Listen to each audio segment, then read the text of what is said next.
माननीय मंत्री जी ने स्वीकार किया, मुझे खुशी है, उन्होंने सारी बात को स्वीकार किया, परंतु जो उन्होंने शब्दावली चुनी कि हम कलेक्टर से आग्रह करेंगे, मैं उनके दायित्व को याद दिलाना चाहूंगा कि आप निर्देशित करें, आप आग्रह मत कीजिए, आप निर्देशित करो सीएमएचओ को जाके एफआईआर दर्ज कराए, और उनको करानी पड़ेगी। आप कलेक्टर को निर्देशित कीजिए, आप मंत्री हैं, इसलिए उस आग्रह शब्द को बदल के निर्देशित में तब्दील किया जाए। और ये आपका आश्वासन सदन में, मैं मानता हूं, इसको आश्वासन के रूप में ले रहा हूं, और जल्द ही इनके ऊपर एफआईआर दर्ज होगी। और ये क्रिमिनल ऑफेंस है, इसमें कोई नोटिस नहीं चाहिए, इसमें बीएनएस की धाराओं में क्रिमिनल ऑफेंस के तहत आप सीधे एफआईआर दर्ज करवा सकते हैं। मेरा अब दूसरे प्रश्न पे आ रहा हूं माननीय अध्यक्ष महोदय। दूसरा प्रश्न, आपके भारतीय जनता पार्टी के स्वयं विधायक है गोपाल सिंह इंजीनियर जी, काफी समय से सवाल उठा रहे हैं वो इस संस्था के ऊपर भी। एबीवीपी के लोगों ने सवाल उठाए तो उन बेचारों के ऊपर तो एफआईआर दर्ज कर दी, वो तो फिर जाना बंद कर गए।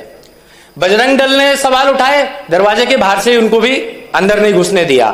और आपके खुद के भारतीय जनता पार्टी के विधायक ने कई बार प्रश्न लगाया, लेकिन उनकी भी बात को अनसुनी गया। उनके प्रश्नों के उत्तर में यह जानकारी आई है कि जो बिल्डिंग है वहां बनी हुई है वो उनकी अनुमति नहीं ली गई, सिर्फ आवेदन देकर के बिल्डिंग बना दी, तो अवैध निर्माण है। फायर एनओसी ली नहीं गई है, इतने बड़ी अगजनी नहीं होती अगर फायर एनओसी और फायर उसके प्रावधान होते। नगर पालिका के ड्यूज नहीं दिए गए। ये एक पूरा जेनजी का पहला आंदोलन देश में, एक छोटा सा जेनजी का आंदोलन, ऐसा जनता का मानना है। सबसे गंभीर बात माननीय अध्यक्ष जी आपके संज्ञान में लाना चाहूंगा, मेरे विधायक साथी आदरणीय जयवर्धन सिंह जी की सदन में मौजूद हैं, उन्होंने एक प्रश्न लगाया मार्च सत्र में उन्होंने जो प्रश्न लगाया उसका जो जवाब आया वो असत्य उत्तर सदन के पटल पर रखा गया इस वीआईटी को संरक्षण देने के लिए। जयवर्धन जी सदन में मौजूद हैं, उन्होंने पूछा, एक शिकायत दर्ज की गई, हमारे एनएसयूआई का कार्यकर्ता रवि परमार, उसने एक शिकायत करी यूजीसी को। यूजीसी ने, वो शिकायत भी इतनी गंभीर थी कि जो वाइस चांसलर है वो अयोग्य है, वो भी मंत्री जी के संज्ञान में है। उसकी शिकायत के ऊपर यूजीसी ने उच्च शिक्षा विभाग को लिखा और उसके ऊपर लिखा शीघ्र, अति शीघ्र इस डाक को पहुंचाया जाए। उसका मेल भी सर्कुलेट किया ऑफिशियल वेबसाइट से।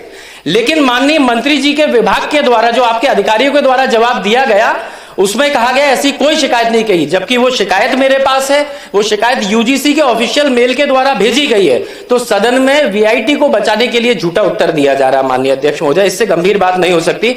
मैं आपसे सिर्फ यही कहना चाहूंगा कि यदि माननीय मंत्री जी इस विषय को लेकर संवेदनशील है, तो एक तो जो 3000 बच्चों के भविष्य के ऊपर बात आई है, जो 3000 बच्चों पे एफआईआर दर्ज की गई है, उसको तत्काल प्रभाव से निरस्त किया जाना चाहिए छात्र हित में, क्योंकि आगे चल के यूनिवर्सिटी वाले इनको ब्लैकमेल करेंगे। आप खुद स्वीकार कर रहे हैं, शासन प्रशासन वहां पे घुस नहीं सकता, वो केजीएफ है अपने आप में साउथ का एक। यहां पे दूसरी चीज, जो बिल्डिंग परमिशन के बिना बिल्डिंग बनी है, उन बिल्डिंग को डिमोलिश किया जाना चाहिए, उनको ध्वस्त किया जाना चाहिए। इनके लिए उदाहरण होना चाहिए कि ऐसे मध्य प्रदेश में आकर के कोई अवैध निर्माण नहीं करेगा।